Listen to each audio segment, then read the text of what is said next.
Good afternoon, YouTube, and welcome back to Fat Cat Collections. And today I want to talk about home networking a little bit more. I put up a couple videos in the past about home networking and what you might need if you're going to start a smart home. Let's face it, most of these routers that you buy nowadays, when you talk about clients, all these routers, or let's just say routers for a second, that's what most people buy. When you get your internet, either use the one that came with your internet, which I don't ever recommend doing, or you go out and buy one. And all routers for the most part nowadays, when you look at consumer level stuff, they're the all-in-one. So they basically have the ones you get from the internet service provider have modem, router, and access point all built in one. If you were to keep your, let's say I use Xfinity, right? Let's say you're using them for your internet, or Comcast, or whoever, Verizon. They're going to give you your modem slash access point slash router. And basically what I do, in my case, I have disabled the Wi-Fi and routing functions. What the router does, basically, in a nutshell, is assign your IP addresses. It routes all the traffic, assigns your IP addresses. That's the easiest way to explain it. Then you have your modem, which actually gets the internet, your signal from the internet provider, transfers that into an Ethernet cable. Again, there's a lot more going on behind the scenes, of course, a lot of which is beyond me. But basically that's what happens. You get your phone cord or cable line comes in, your modem transfers that signal or gets that internet into an Ethernet, then you plug it into your router. The router then will, in most cases, will send out your Wi-Fi. You'll set up your home Wi-Fi network, and of course it'll, in a lot of cases, have a couple ports in there. You can put some hardwired devices, and then that particular device, the router will assign the IP addresses to all your devices that connect to it. Now, you can get different kits and different products, and when you look at commercial stuff, it's completely different than residential. And most people are going to buy residential routers. In my case, I kind of learn as I go. I'm not a network technician. I'm not a network engineer. I just kind of, my skill level is above the average, but far below the professional, right? So what I do with mine is I made my modem, put it in transparent bridge mode just to use it as a modem, and I bought ASUS's ACRT 3200 router. It's almost their second top of the line router you can get. 6 antennas, tri-band, all these different features.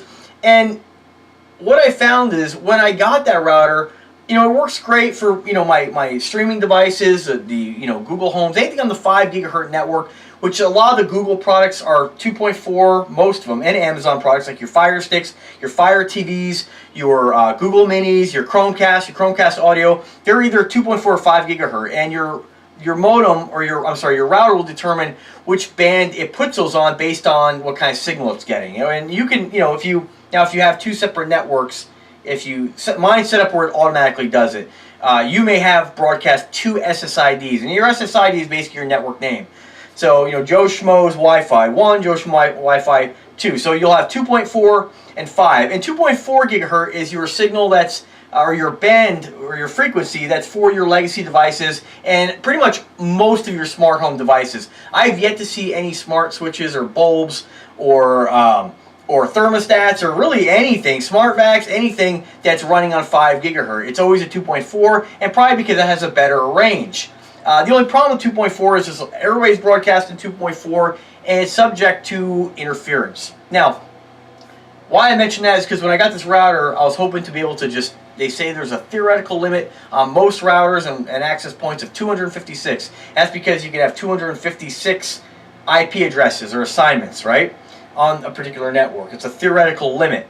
Well, mine, as soon as I started adding smart switches and smart devices, once I got past, by the time you look at the devices you're going to get, I have three smart TVs, all Wi-Fi capable. You want them connected because when you use them, you want to be able to use them, right?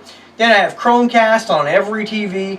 Then I have Amazon Fire Sticks for different, for like the Kodi ability and all that kind of cool stuff goes along with that. I won't get involved in all that right now, but and then of course your Chromecast audio, then your smart speakers, your Alexas, this, that. Before you know it, your laptop, your cell phone, maybe you have a backup cell phone you use to just for whatever. And I'm a single guy, like just by myself. I live alone. I'm the only one here, and on my network at any given time there are about over 70 devices connected, whether I'm using them or not, because these devices stay connected. So once I got past like 25, I started getting drop connections, and so out of desperation I started looking into access points and doing more research. And what I found is that residential stuff just isn't really cracked up. It's not really what it's all cracked up to be. I mean, it's not, you're not going to get, no matter what router you get, you're not going to be able to support that amount of clients.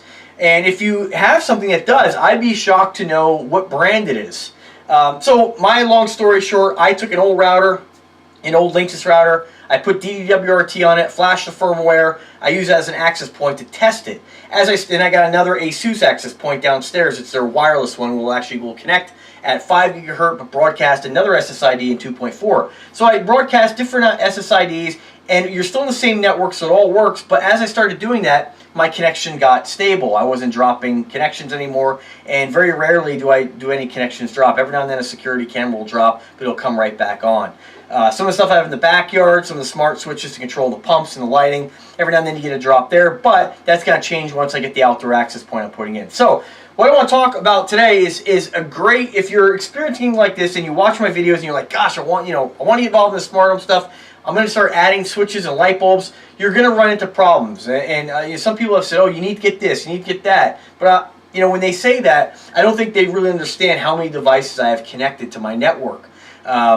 And it all eats up bandwidth, it all creates interference, and it all can become a problem. So, and I think that a lot of times when router companies came out with these routers that boast these big, great speeds, that's only good if you're going to have, let's say you're gaming and you want to have, like my router has got super fast speeds, it's ASUS, but for me, I don't game. And streaming 4K, my internet connection is only 40 megs a second. It works for what I do with it, for HD and stuff like that, but really, the speed of my router is I'm never going to be able to even get close to using that. So it's kind of a sales ploy, really, to be honest with you. Nobody really needs to have speeds like that to, have a couple TVs streaming, But with that being said, so what I did is I added the access points and I discovered a brand called Eubiquiti. And a couple of people recommended this, and eventually I'll upgrade my entire network with all their gear, but it's basically commercial grade hardware for, really residential prices. And the device I just want to show you right now, I know you guys will say I'm rambling on, but I got a lot to say, is this guy right here.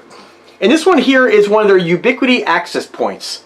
And it's one of the few that I've seen out there that's this discreet.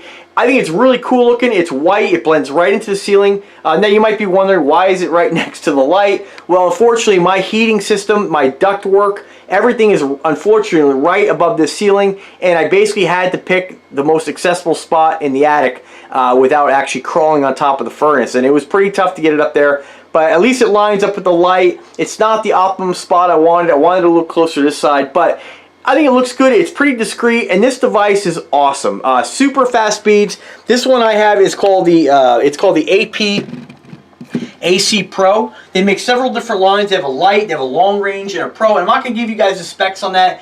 It'll broadcast up to 4 different networks, 4 different SSIDs, a guest network. Definitely do your research. It's definitely a little more difficult to set up if you've never set up an access point before. You're going to have to do a little research and learn how. It's not really hard, but it does involve you adding the controller, which allows you to make any changes to the device on a desktop computer. So you load that on your computer, you turn it on, you connect this to the computer, and there's lots of tutorials to do that. Eubiquiti has amazing 24/7, 365 days a year customer support. You can get right on there and chat. They get back to you super quick and ask any questions on any of this stuff. So it's one of the few companies I've ever seen that provide support like that, even if you haven't purchased their product yet. So awesome company. Now, right now on this device, I have about 20 devices hooked up to it, and it's rock solid. I have 2 network cameras, tons of smart switches hooked up to it, and no issues whatsoever. And, knock on wood, of course. I talked to the company. They said that 70 devices per frequency, 2.4 or 5 gigahertz will be the max on this thing here. So that's a lot of devices, and that's almost all my devices. So I'm going to keep loading devices onto this and see if I get to the point where I have any kind of issues. But this was only $126 shipped on eBay. I'll put a link in the description. The only thing you have to have is the power over Ethernet converter. This doesn't plug in like a regular modem or router. or access point. Basically, you get the power through the Ethernet cable. So what's really nice about that is all I had to do was run one wire, the Ethernet cable, up to the attic, and I'll show you this too, and then run it right into, this is a PPOE, or PPOE, I believe, injector, and that's that box right there with that little white light right there. What that does is basically send power. You basically plug your Ethernet cable into that, and then you plug your cable going to the access point into it. And what's happening is that there's actually power running through that cable and powering the device. You can see my network closet there's a lot going on in there.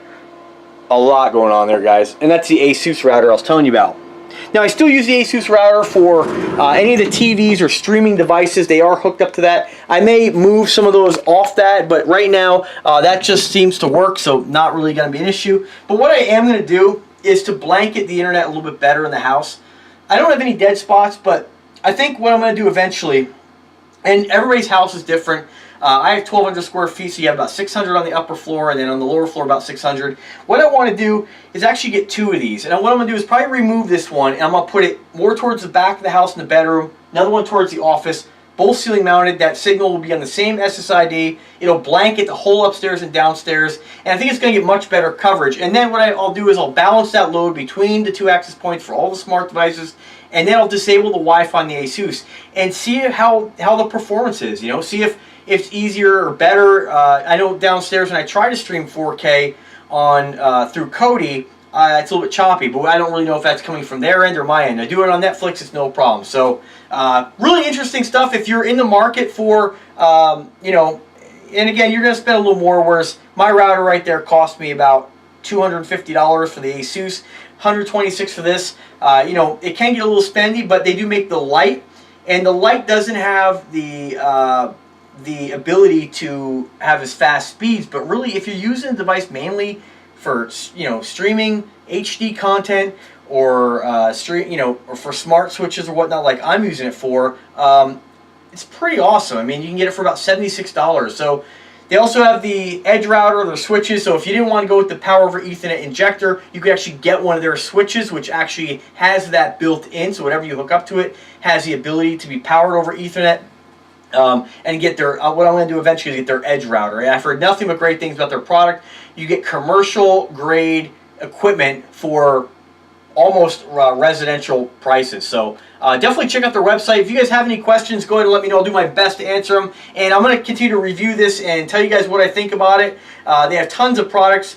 Good price point for everybody. And I just think that they're so far, I mean, that's a lot of devices. Any of my other devices had an issue with that. So, guys, stay tuned for more and subscribe to the channel. And definitely check out Eubiquiti. Awesome product, guys. Have a great day.